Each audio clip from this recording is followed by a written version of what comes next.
મારી સધીનો પ્રભુ એવું કેવડાવે છે કે દેરો તમને મળ્યો છે, દેવ તમને મળ્યો છે, દુઃખમાં મળ્યો છે, અને દુઃખમાં તમારું કોઈ ના હોય ચંદડ આવી માતાઓ મળે છે.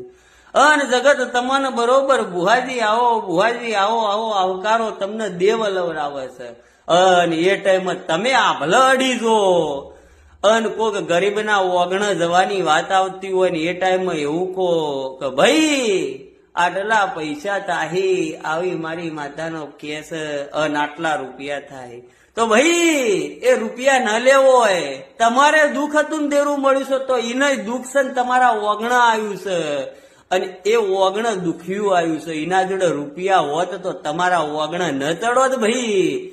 એટલે કઉ છું કે દેવ મળે છે તો કોકના હારી આશીર્વાદ આલો, કોકની ચડતી વેળાના આશીર્વાદ આલો. અને એ આશીર્વાદ આલેલા હશી તમારી પેઢીઓ તરી જાય, પણ જો રૂપિયા લીધેલા હશી તો 2-5 વર્ષ ચેડી તમારો દેરો તમારાથી રીહણ જતો રહે. આ તો સતયુગની વાતો હતી ને અત્યારે સતયુગમાં દેરો રિહાઈને જોતો એમને નતો બેઠો ભાઈ. કારણ કે અભિમાન આવ્યો તો અભિમાનમાં કોઈ દાડો દેરો રહેતો નહીં. આવો મારો સધીનો પ્રભુ કેવડાવે છે.